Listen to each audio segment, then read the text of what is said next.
नमस्कार दोस्तों, मैं हूं सुमित चावला। स्वागत करता हूं अपने शो द सुमित चावला में। आज हमारे साथ हैं जानी मानी एक्ट्रेस मिसेस एकता शर्मा, जो कि 2018 में क्राउन जीती हैं मिसेस इंडिया का। बहुत बहुत स्वागत है मैडम हमारा इस शो में। तो मैम, हम आपकी जर्नी के बारे में हम बात करेंगे। एक्चुअली मैं 2018 में मिसेस इंडिया हूँ। उसके साथ साथ मैं अपना बिजनेस करती हूँ। I am CEO of Alps Fortune private limited. जैसे एकता शर्मा जी, एक बहुत इम्पॉर्टेंट बात जैसे अभी आपने कही कि 2018 में 2018 में आप मिसेस इंडिया रही जी। तो उसको आपने कंटिन्यू क्यों नहीं किया?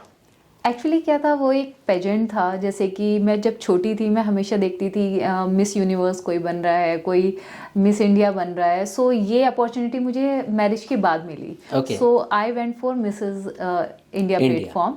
सो luckily I won that. But actually क्या है कि वो पेजेंट मैंने जीत लिया, लेकिन उसके बाद कुछ जैसे ऑफर्स आए वो भी मैंने किए हैं, जैसे कुछ ब्रांड शूट भी किए हैं। बट कंटिन्यू की बात है तो वो अभी बिजनेस की तरफ ज़्यादा फोकस है। तो आपको शुरू से ही लगता था कि मुझे बिजनेस में जाना है या और किसी और डिपार्टमेंट में जाना है? नहीं, बिजनेस में तो जाना ही था, क्योंकि एक आपका पैशन होता है किसी भी चीज़ को करने का। सो मुझे ये हमेशा से एक थॉट था। हमेशा से मेरी जर्नी बिजनेस वाली नहीं थी। फर्स्ट आई डिड जॉब, उसके बाद मैंने बिजनेस अपना ग्रो किया। सो आज मैं अच्छा कर रही हूँ बिजनेस में। बट अगर आप ये बोलते हैं कि भाई आपने इस करियर को क्यों नहीं कंटिन्यू किया, सो वो थोड़ा सा एक अपने अपने सेफ जोन वाली बात है। सो आई ऑलवेज थिंक कि मुझे कोई भी अच्छा काम मिलता है तो मैं उसे ज़रूर हाँ करती हूँ। बट जहाँ मुझे लगता है कि शायद ये मेरे लिए नहीं बना, आई एम नॉट सेइंग कि भाई कुछ थॉट प्रोसेस गलत है या कुछ भी है, बट शायद मेरे थॉट प्रोसेस से अगर मैच नहीं होता तो मैं वो प्रोजेक्ट नहीं मैम, आज का ज़माना सोशल मीडिया का ज़माना, बहुत एक्टिव हैं लोग सोशल मीडिया पे। हर आदमी अपने बिजनेस को सोशल मीडिया पे डालता है। हम आज प्रधानमंत्री मोदी जी की बात कहें, वो भी आजकल बहुत सोशल मीडिया पे दिखते हैं। कोई भी इलेक्शन होता है तो वो एकदम कैंपेन प्लान करते हैं। इसी तरह एक्टरों का है, इस तरह बिजनेस का है। तो जब आप इस बिजनेस में आए तो आपने क्या सोचा कि मुझे भी इस तरह करना चाहिए? जब मैं इस बिज़नेस में आई तो एक्चुअली क्या है, I am working as CEO of the company. So CEO is like CPU of the computer. So आपको वहाँ पे डिसीजन मेकिंग पावर होती है, आपको बहुत सारी चीज़ें स्ट्रेटेजाइज करनी पड़ती हैं। So I am doing that like that. But हाँ, अगर आप ये बोलो कि आप फेम में नहीं आए, आप अगर मैं अपना प्रोडक्ट एंडोर्स करती हूँ सोशल मीडिया पे। आई am doing on Facebook, I am doing on Instagram, I am doing on Google. But particularly मैं अपना फेस के साथ नहीं जा रही हूँ, बट मैं अपने प्रोडक्ट को कर रही हूँ। मतलब आप प्रोडक्ट पे ज़्यादा ध्यान देती हैं। कंसंट्रेशन वहाँ जा रहा है। Very good. तो मैम, आपका जन्म कहाँ हुआ है? मेरा जन्म यूपी में ही हुआ है। यूपी, नोएडा? हाँ जी, गाजियाबाद। गाजियाबाद से हैं आप? ओके। तो आपकी शादी कब हुई? शादी मेरी आज से 8-10 साल पहले। अच्छा। तो आपके हस्बैंड भी इस फील्ड में हैं या कुछ नहीं, अलग हस्बैंड इस फील्ड में नहीं है, वो अलग बिजनेस में है। वो रियल एस्टेट करते हैं, वो उनकी अपनी कंपनी। मतलब चारों तरफ से पैसा कमा रहे हैं आप लोग। आप कह सकते हैं। जी, वेरी गुड, बहुत अच्छी बात है। मैम, अभी एक फिल्म शायद आपकी आने वाली है, मैंने सुना। जी। मैं चली मुंबई, उसमें बहुत अच्छा काम आपने किया है। तो और भी कुछ प्रोजेक्ट आप ऐसे कर रहे हैं? अभी एक प्रोजेक्ट का 2-3 दिन पहले ही एक प्रपोजल आया है। So I am just working on that कि वो एज पर माई थिंग्स है या नहीं है। So yes, I am reading that script, और अगर वो अच्छा होता है तो ज़रूर करेंगे। अच्छा जी। तो मैम, एक और सवाल मेरा आपसे है कि भाई आज की जो जनरेशन है वो आजकल 90% लोग फ़ोन पर हैं, मोबाइल पर देखते हैं आप। तो रील्स का ज़माना है, सोशल मीडिया का ज़माना है, इसके बारे में क्या कहना चाहेंगे आप ऑडियंस को? देखो, वो तो क्योंकि है। 8-10 घंटे में, अगर 12 घंटे हैं तो उसमें 6-7 घंटे लोग आजकल रील्स में टाइम बिताते हैं। हाँ, we can not deny that fact, because अगर हमें भी कभी टाइम मिलता है, if you are doing any meeting, उसके बाद जैसे आपको टाइम मिलता है तो you are just scrolling your phone. तो सबसे पहले क्या आपकी रील्स और ये सभी खुलता है। सो यस, ये चीज़ आज की डेट में ट्रेंडिंग तो है। नहीं, एक नया आज चलन है हमारी इंडस्ट्री का, सोशल मीडिया में जैसे इन्फ्लुएंसर्स हैं जी। आजकल वो करोड़ों रुपए कमाते हैं, कुछ काम नहीं करते, उनका दिन भर यही काम होता है। उसके बारे में आपका क्या सोचना है? वो अच्छा है। आज की डेट में अगर लोगों को ये अपॉर्चुनिटी मिल रही है, पहले क्या होता था कि भाई आप कोई किसी भी बच्चे से आप पूछते थे तो वो बोलते थे बड़े होके हमें डॉक्टर बनना है, इंजीनियर बनना है। तो ये 3-4 प्रोफाइल होते थे जिससे you can earn the money, और माँ बाप को भी लगता था कि हाँ बच्चे का फ्यूचर सिक्योर होगा, लेकिन आज की डेट में आप देखते हो कि बच्चा कुछ नहीं कर रहा, वो सोशल मीडिया से ही इतना कमा रहा है जितना एक डॉक्टर या इंजीनियर नहीं कमा पाता। So this is a very good thing, at least सबको अपॉर्चुनिटी मिल रही है। जो लोग इतने पढ़े लिखे भी नहीं हैं, जिनको बचपन में वो सब रिसोर्सेज नहीं मिले, आप देखोगे अगर आप मेडिकल एडमिशन के लिए जाते हो, so you should be full with your pocket to get the admission done, because it's very expensive thing. But आपको सोशल मीडिया में ऐसा कुछ नहीं करना है कि आपको बहुत ज़्यादा पैसे की ज़रूरत है, everyone can do that. So ये बहुत अच्छी अपॉर्चुनिटी है जो लोगों को मिल रही है आज की डेट में। मिल रही है जी। तो मैम एक जैसे और एक बहुत सारी ऐसी चीज़ें हैं, सोशल मीडिया से लोग बहुत अर्निंग करते हैं, बहुत पैसा कमाते हैं, बहुत नाम कमाते हैं। तो आपकी नज़र में जैसे हम एक और बड़ी दुख भरी बात है, कुछ दिन पहले 2-4 दिन पहले हमारे धर्मेंद्र जी इस दुनिया में नहीं रहे। बहुत लेजेंड एक्टर थे वो, ठीक है, वो तो हमेशा रहेंगे। लेकिन आपको लगता है कि आपके फेवरेट आज के कौन एक्टर हैं या एक्ट्रेस जिनको आप फॉलो करती हैं? एक्ट्रेस की बात करूँ तो I prefer 90s actress, like Kareena is my favourite, Aishwarya Rai is my favourite. आज की डेट में भी बहुत अच्छी अच्छी एक्ट्रेस हैं, like Deepika, like Kiara, they are good. But जो बात मुझे लगती थी उन एक्ट्रेसेस में, so they are my favourite. आपके और एज ए हीरो मैं पूछना चाहूँगा, आपको कौन एक्टर पसंद है? आज की जनरेशन में of course Kartik Aaryan is good. अच्छा, या तो आपको पता कार्तिक आर्यन जी का स्ट्रगल के बारे में आप जानते हैं? अगर आप उनको पसंद करते हैं, उनके बारे में जानते हैं? मुझे इतना नॉलेज नहीं है, क्योंकि वो 8 लोगों के साथ रहते थे, स्ट्रगल उन्होंने बहुत किया है इंडस्ट्री में। Okay. बड़ी मुश्किल से अपॉर्चुनिटी मिलती है, आपको पता ही है। Exactly. तो आज जब एक बार एक्टर बनता है तो करोड़ों की डिमांड करता है, ऐसा क्यों? बिकॉज देखो आज की डेट में ट्रेंड है कि भाई लोग उतना, बिकॉज आप कितना भी कमा लो, so they are peanut while you are going for, because आप जिस लाइफस्टाइल में रहने लगते हो आप हमेशा उससे ऊपर का सोचते हो। So people are doing that. अगर आप आज मैं ये लाइफस्टाइल जी रही हूँ तो आई विल नॉट थिंक कि मैं सब कुछ मुझे मिल रहा है जो मैं नहीं, आपका तो फोकस 100% पैसा कमाने में नहीं, मेरा ऐसा कुछ नहीं है। आपका तो मनी ऐसा मैटर है। ये देखो अपनी अपनी सोच की बात है, मेरा ऐसा नहीं है। But yes, I want to be successful. जो भी मैं कर रही हूँ उसमें मुझे लगता है कि अगर वो डेफिनेशन पैसा से ही है तो यस, पैसा कमाना होना चाहिए। एक और नई चीज़ जी, जैसे यूपी में हमारे मुख्यमंत्री आदित्यनाथ योगी आदित्यनाथ जी हैं, तो उनके आने से और पहले की पार्टियों में क्या फ़र्क महसूस करते, क्योंकि आप यूपी से हैं, तो आपको क्या लगता है? फर्स्ट ऑफ ऑल तो बीइंग सनातनी, मैं ये बोलना चाहूँगी कि जो वो सनातन धर्म के लिए कर रहे हैं, सो मुझे नहीं लगता कि उससे पहले की पार्टीज़ ने किया है, तो थोड़ा सा सपोर्ट इसलिए भी है। बाकी आप देखेंगे, ये डर के बोल रही हैं या वैसे नहीं, कुछ डर के क्यों बोला? आई एम फॉलोइंग सनातन धर्म, तो उसमें मुझे डर के कोई बात ही नहीं है जी। And the way he is doing, आप इंफ्रास्ट्रक्चर देख लीजिए। तो अभी हम उससे पहले कहीं भी जाते थे तो आप देखते थे रोड्स पे बहुत गड्ढे हैं, कुछ नहीं है। आज की डेट में इतने हाईवे बन गए हैं कि आप पैन इंडिया कहीं भी ट्रैवल कर सकते हो। जी। सो ये सब गवर्नमेंट ही है हमारे इसके पीछे बैकबोन। बाकी उसके अलावा आप देखोगे बहुत सी जैसे कांवड़ यात्रा होती है, ये सब होती है, तो the arrangement he is doing, वो पहले की पार्टीज़ में मुझे नहीं लगता था कि इतनी सेफली और इतनी सिक्योरली होता था। So yes, he is doing very good in his own terms. तो मतलब काफ़ी कुछ चेंज हुआ आपके अकॉर्डिंग? बहुत ज़्यादा चेंज। अच्छा, तो अब जैसे अब वापस इलेक्शन आने वाला, तो आपका क्या, आप भी बीजेपी से वो हैं? हाँ, बीजेपी को मैं सपोर्ट करती हैं। जी, क्यों और पार्टी को सपोर्ट नहीं करती? ऐसा नहीं है कि मैं बाकी पार्टीज के एंटी हूँ या कुछ हूँ, लेकिन अगर as an individual, as an Indian मुझे ये फील होता है कि we are more secure in this government, तो यस, मैं उन्हें सपोर्ट करती हूँ। क्राइम के बारे में क्या? क्राइम रेट बहुत रिड्यूस हुआ है पहले की गवर्नमेंट्स में और आपकी में, आप अगर कंपेयर करते हो तो बहुत क्राइम रेट रिड्यूस हुए हैं। फॉर एग्जांपल आज के जितने भी यहाँ पे कंस्ट्रक्शन कंपनीज हैं, बड़े बड़े बिल्डर्स हैं, वो इतना पैसा कमाते हैं लेकिन टाइम पे चीज़ें नहीं, क्योंकि आप इस फील्ड में रही हैं। अगर मैं आपसे लास्ट 5 से 10 साल की बात करूं तो कंस्ट्रक्शन फील्ड बहुत ही ग्रोथ हुआ है। और दूसरी चीज़ क्या है कि जब से रेरा लॉन्च हुआ है, सो जो आपका क्वेश्चन है कि बिल्डर बना के नहीं देते, तो आज की डेट में रेरा का बहुत स्ट्रॉन्ग होल्ड है कि आपने जो टाइमलाइन ली है उसमें आपको डिलीवर करना है, और आज के सारे डेवलपर कर भी रहे हैं। लेकिन आज से जो 10 साल पहले डेवलपर्स थे, मैं ज़्यादा नाम नहीं लेना चाहूँगी बट एक दो नाम लेती हूँ, जैसे आम्रपाली हो गए, आपका सुपरटेक हो गया, उन्होंने बहुत सारे प्रोजेक्ट डिलीवर भी किए लेकिन बहुत सारे लोगों को लटका भी दिया। हो सकता है कोई रीजन, हाँ। कोई प्रॉब्लम्स रही होती नहीं, फाइनेंशियल, बिकॉज रीज़न यही था कि वो टाइमली डिलीवर इसलिए नहीं कर पाते थे क्योंकि आज एक प्रोजेक्ट में आप कंस्ट्रक्शन कर रहे हो लेकिन वो दूसरा लैंड पैच खरीदते थे उसी टाइम में। बट आज के जो डेवलपर हैं, आपका 70% जो आप फंड कलेक्ट कर रहे हो वो आप उसी प्रोजेक्ट में लगाओगे। This is the because of the launch of RERA. तो रेरा ने बहुत इससे बहुत हद तक अच्छा करा है। सो आज की डेट में एक बायर बहुत सिक्योर है, वो रियल एस्टेट में अच्छे से इन्वेस्ट कर सकता है बिना ये सोचे कि भाई मुझे डिलीवरी मिलेगी या नहीं मिलेगी। और जो पुराने प्रोजेक्ट भी हैं वो भी अथॉरिटी ने अपने अंडर में लेके वो भी किसी ना किसी बिल्डर को अलॉट किए हैं, वो भी आज कंस्ट्रक्ट हो रहे हैं। तो आज की डेट में बायर बहुत सिक्योर है रादर देन आज से 8-10 साल पहले का।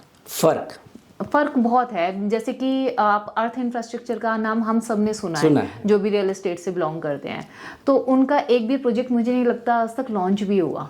सो लोगों ने पैसा दिया, आप एक हार्डन अमाउंट होता है किसी भी, आप एक मिडिल क्लास की बात करते हैं, वो अपनी ज़िंदगी भर कमाते हैं, उस कमाई से वो सोचते हैं कि हमें एक छत मिलेगी, लेकिन कभी किसी को नहीं मिलती, तो वो बहुत बड़ा दुर्भाग्य है। ये बिल्डर्स को सोचना भी चाहिए कि हम अपने लिए तो ये सोच रहे हैं कि आज हम ये प्रोजेक्ट ले लें, दूसरा ले लें, लेकिन उन मिडिल क्लास की सोच को भी देखना चाहिए कि वो अपनी ज़िंदगी भर की कमाई हमारे पास दे रहे हैं, तो हमारी भी ये जिम्मेदारी बनती है कि हम उन्हें टाइम रहते वो डिलीवर करें। बट आज की डेट में ये हो रहा है। जैसे फॉर एग्जांपल हम कहते हैं कि अभी हमारी सीएम साई रेखा गुप्ता जी जो मुख्यमंत्री हैं, तो मुख्यमंत्री जी जैसे केजरीवाल सरकार रही, अभी बीजेपी सरकार है, सेंटर में भी और स्टेट में भी, दोनों की बात करते हैं, तो पहले कि आज हर पार्टी ये कहती है कि रेखा गुप्ता जी ये काम नहीं करती, वो नहीं करती, ऐसा नहीं करती, वैसा नहीं करती, तो आपको क्या लगता है पहले का आज की डेट में इतना पोल्यूशन है हमारे यहाँ पे, उसके बारे में सरकारें कुछ नहीं करती, इसके बारे में आप क्या कहना चाहते हैं? गवर्नमेंट ने देखो कुछ कदम उठाए भी हैं, जैसे कि आपने सुना होगा कि एक आप आर्टिफिशियल रेनिंग की बात करें या इसकी करें, वो वैसे फेल हो गया but they tried at least. So it's not about the government, it's about the people who are using, because government सब कुछ नहीं कर सकती, हम लोगों की भी कुछ जिम्मेदारी है उसके लिए।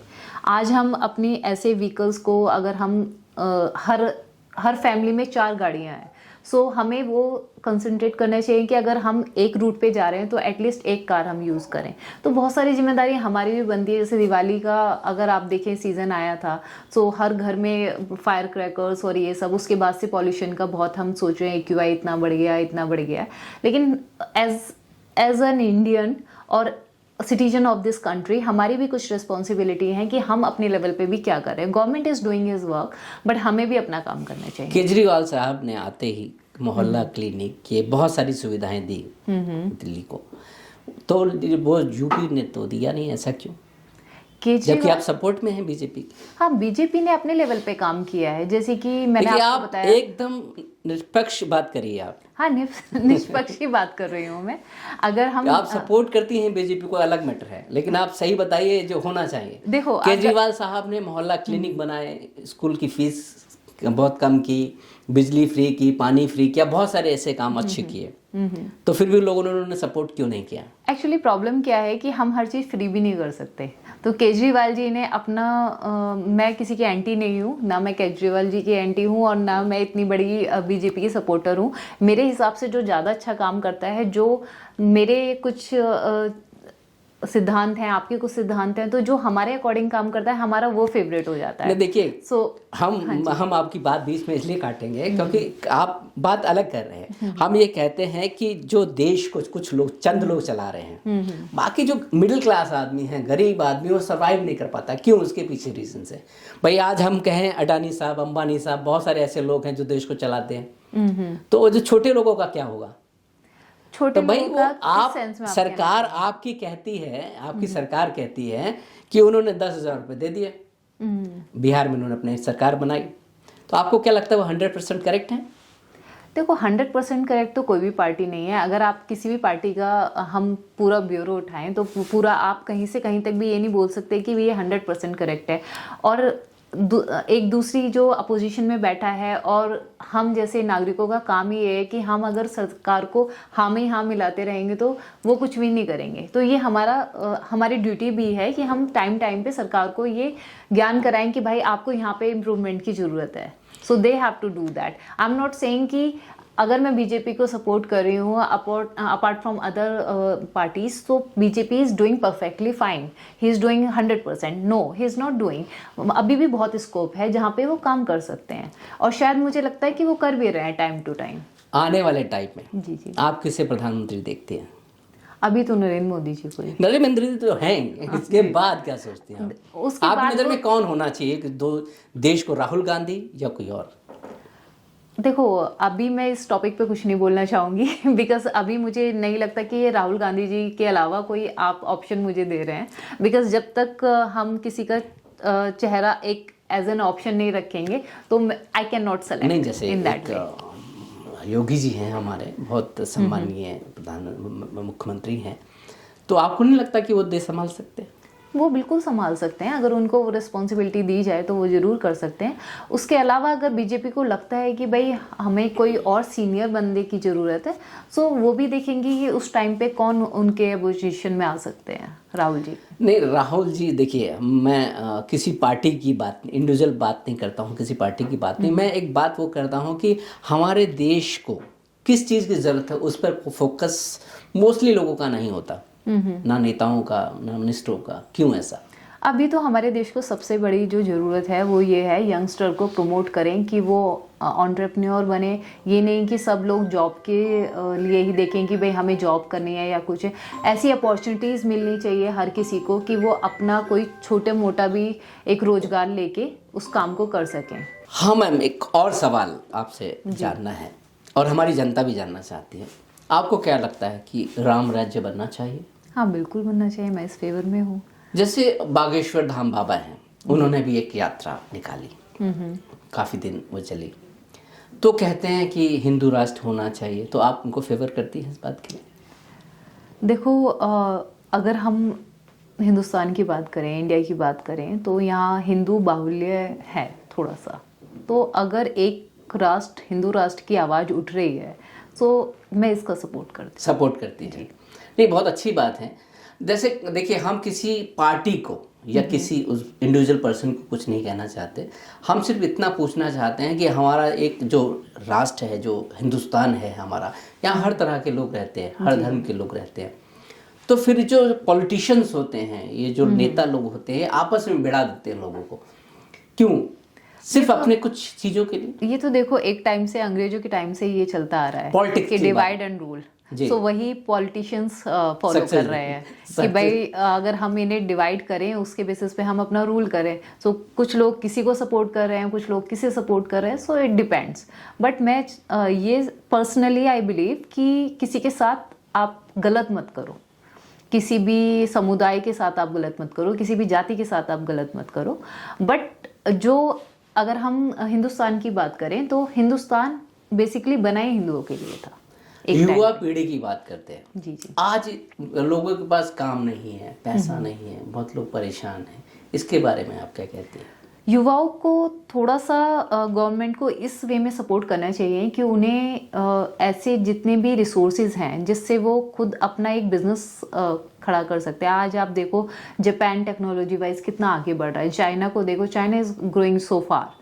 बट इंडिया में थोड़ा सा हम रिसोर्सेज की कमी कहेंगे जो लोगों को नहीं मिल पा रहे हैं प्रॉपर, जिसकी वजह से वो अपनी स्किल्स को, आज के यूथ सब सोच रहे हैं कि हम इंस्टाग्राम पे, जैसे कि आपने पहले भी बोला कि इसका ज़माना है तो थोड़ा सा लोग इससे करोड़ों कमा रहे हैं, तो बहुत लोग कमा रहे हैं लेकिन बहुत लोग नहीं भी कमा रहे, बट सब लोग फॉलो कर रहे हैं इस ट्रेंड को। सो हमें कुछ जो स्किल्ड लोग हैं उन्हें इस चीज़ पे भी फोकस करना चाहिए कि हम कंट्री को कैसे आगे बढ़ा सकते हैं, टेक्नोलॉजी वाइज हम कैसे आगे बढ़ सकते हैं। तो सारे ही युवाओं को सिर्फ फेसबुक और इंस्टा पे ही नहीं फोकस करना चाहिए। फॉर एग्जाम्पल हम अगर आपको मुख्यमंत्री बना दे उत्तर प्रदेश का, तो आप क्या करेंगी जनता के लिए? मैं बेसिकली ऐसे स्किल सेट को बढ़ावा देना चाहूँगी जो छोटे लोगों में भी हो सकता है, जो एक मिडिल क्लास में भी हो सकता है, जो हायर क्लास में भी हो सकता है, कि उनकी स्किल के हिसाब से लाइक कोई बंदा अगर बुक रीडिंग में ज़्यादा अच्छा है तो उसे वहाँ प्रमोट करो, आप उससे रिलेटेड कुछ ना कुछ चीज़ें सोर्स करो। जनता की बात करेंगे आप? हाँ, जनता के लिए क्या करेंगी आप? जनता के लिए किस सेंस में आप कहना चाह रहे हैं? जनता के लिए सेंस का मतलब ये है कि भाई आप पब्लिक के लिए सोचेंगे या अपने लिए सोचेंगे? बेसिकली पब्लिक के लिए। कोई भी नेता बनता है, नहीं, कोई भी नेता बनता है तो उसका पहला धर्म ही ये होना चाहिए कि हमें जनता की सेवा करनी है। आपको पॉलिटिक्स में इंटरेस्ट है? हाँ, थोड़ा बहुत है पर इतना नहीं है। अच्छा। Because of the business, but इतना पता है कि भाई क्या जरूरी आज की डेट में क्या चीज़ें चल रही हैं, वो क्या हॉट टॉपिक्स हैं। फ्यूचर में कुछ प्लान ऐसा किसी पार्टी को? नहीं, अभी ऐसा कोई प्लान नहीं। ऐसा कोई प्लान नहीं है आपका? ऐसा कोई नहीं। जी जी। तो और क्या चाहती हैं आप कि क्या होना चाहिए हमारे देश में? कुछ नया होना चाहिए, कुछ यूनिक होना चाहिए क्या? बस मैं ये देखती हूँ कि हमारे देश में रिसोर्सेज का बहुत अभाव है, तो गवर्नमेंट को थोड़ा सा इस वे में थोड़ा सा सपोर्ट करना चाहिए। जो लोग आगे बढ़ना चाहते हैं, जो लोग कुछ करना चाहते हैं, तो उन्हें वहाँ पे सपोर्ट करना चाहिए। न्यू टेक्नोलॉजीज़ हमें अडॉप्ट करनी चाहिए हर फील्ड में, और जितना भी हो सके हम रोजगार को सारे अवसर मुहैया कराएं। जी। अब हम बैक टू आते हैं हम एक फिल्म इंडस्ट्री के ऊपर। जी जी। तो भाई आज फिल्म इंडस्ट्री एक बहुत बड़ा सेक्टर है हमारी इंडस्ट्री का। जब से OTT प्लेटफॉर्म्स आए हैं तो लोगों ने थिएटर में जाना बहुत कम कर दिया है। तो क्या सोचती हो आप इसके बारे में कि क्यों ऐसा? बिकॉज थोड़ा सा ईज़ है। आज की लाइफ इतनी हेक्टिक है, बंदा ऑफिस जा रहा है, फिर ऑफिस से आके घर की इतनी जिम्मेदारियां होती हैं, सो वो घर में ही बैठ के अगर वो वही सेम चीज़ देख पा रहा है, उस चीज़ का एक्सपीरियंस ले पा रहा है, तो उसे क्यों जाना है? नहीं, जैसे पहले के कंटेंट और आज के कंटेंट में बहुत फ़र्क है। आज की चीज़ें रियलिस्टिक बेसिस है ज़्यादा। पहले हम एंटरटेनमेंट सेंट्रिक अप्रोच रखते थे, आज रियलिस्टिक अप्रोच रख के चल रहे हैं। जैसे अभी जितनी भी सीरीज़ वगैरह बनती है मोस्टली यूपी बिहार पर, जबकि यूपी बिहार बहुत क्राइम में आता है, लेकिन लोग उसको क्यों पसंद करते हैं? ये सबका अपना टेस्ट है। अभी देखिए आप, एक दो मूवी थी जो इतनी हिट गई है ना, तो वो भी हिट गई है। सैयारा आप मूवी देखिए, एक दीवानी की दीवानियत देखिए, तो ये मुझे नहीं लगता ये किसी भी हॉट टॉपिक पे है या कुछ है, किसी की पर्सनल लाइफ बेस्ड है, बट वो भी बहुत हिट गई। तो जेनजी लोगों ने ही वो हिट कराई है। नहीं, बात सही है आपकी। तो जो यूथ की बात पे आते हैं हम लोग। आजकल का जो बच्चा है उसके माइंड में रहता है कि मुझे एक्टर बनना है या हीरो बनना है या हीरोइन बनना है। उनका फोकस नहीं है एक तरह से। क्यों? किस चीज़ पे फोकस नहीं है? मतलब किसी और फील्ड में नहीं। 90% लोगों के माइंड में रहता है कि हम इंस्टाग्राम पे आ जाएं, हम रील्स बनाएं, हम लोग ये करें। तो आधे से ज़्यादा लोग आज का जो जनरेशन है इस पर जा रही है। क्यों ऐसा? तो आने वाला फ्यूचर तो बड़ा गड़बड़ होगा। आज की जनरेशन ये सोचे कि शायद ये चीज़ बहुत ईजी है कि हम इजीली बिना पैसा कमा सकते हैं। हाँ, घर बैठे हम कंटेंट क्रिएट कर रहे हैं, is at the home, right? तो उस पे ज़्यादा फोकस्ड है रादर देन कि हमें किसी भी चीज़ के लिए करने के लिए हार्डवर्क चाहिए। पहले होता था कि अगर हमें डॉक्टर बनना है तो उसके लिए हमें पूरी मेडिकल की तैयारी करनी है, फिर हमें पढ़ाई करनी है, उसके बाद हम बनते थे। बट आज की डेट में आपको फेसबुक के लिए कोई पर्टिकुलर स्टडी नहीं करनी, आप रात रात भी फेमस हो सकते हो। You just need to do कि आप कुछ ऐसी हॉट टॉपिक्स ले लीजिए, या आप जो एक हमारे सबके विचार हैं उससे अगेंस्ट चले जाइए, वो सबसे ज़्यादा वायरल हो रहे हैं। आप देख रहे हैं कि कुछ लोग ड्रेसिंग को अपना एक टॉपिक बना लेते हैं कि हमें आज ऐसे ड्रेसअप करना है, सो वो भी लोग फेमस हो रहे हैं। तो मतलब आपके कहने के मुताबिक मतलब हमारा सोशल मीडिया अच्छा है, उससे फ़ायदे हैं? फ़ायदे भी हैं, नुकसान भी है। हर चीज़ के दो कॉइन होते हैं, हर सिक्के के दो कॉइन हैं, दो पहलू हैं, सॉरी। सो दो पहलू के हिसाब से आप उनके फ़ायदे भी देख सकते हैं, नुकसान भी देख सकते हैं, बट मुझे लगता है कि सोशल मीडिया के फ़ायदे ज़्यादा है। ज़्यादा फ़ायदे। जैसे AI आया, उसके बारे में आपका क्या विचार है? एआई का भी सेम है, वो भी दो पहलू में काम कर रहा है। बट अगर हम देखें एआई की टेक्नोलॉजी वाइज, जैसे मेडिकल फील्ड में हम एआई यूज़ कर रहे हैं, सो हम उसके थ्रू बहुत आगे बढ़ सकते हैं, राइट। आज की डेट में अगर हम रिसर्च को पढ़ें तो एआई के थ्रू हम ऐसी ऐसी चीज़ें करने का प्लान कर रहे हैं जो कि हम कभी सोच भी नहीं सकते थे, बट ये सब मुमकिन हुआ है बिकॉज ऑफ एआई के थ्रू। तो एआई बहुत अच्छा भी कर रहा है, बट बहुत सी जगह इसका मिसयूज़ भी हो रहा है। जी जी। तो मैम फ्यूचर में आपके कुछ प्लान्स फिल्म इंडस्ट्री को लेके? आप हाँ उस फील्ड बिल्कुल, में अगर ज़्यादा कोई काम। अच्छा प्रोजेक्ट आता है तो बिल्कुल अच्छे प्लान्स हैं फिल्म इंडस्ट्री को लेके। थैंक यू मैम, आपने you so अपना much. कीमती समय दिया हमें। Thank you so much. Thank you so much आप लोगों को ये शो देखने के लिए। आप द सुमित चावला शो को लाइक करें, सब्सक्राइब करें और देखते रहिए। धन्यवाद। तो दोस्तों, ये था हमारा शो द सुमित चावला। आज हमारे साथ एकता जी के साथ आपने सुना ये पूरा एपिसोड। कैसा लगा आप इसके बारे में ज़रूर हमें बताइएगा। लाइक करें, शेयर करें, सब्सक्राइब करें। Thank you so much. शब बखैर, शुभ रात्रि, गुड नाइट।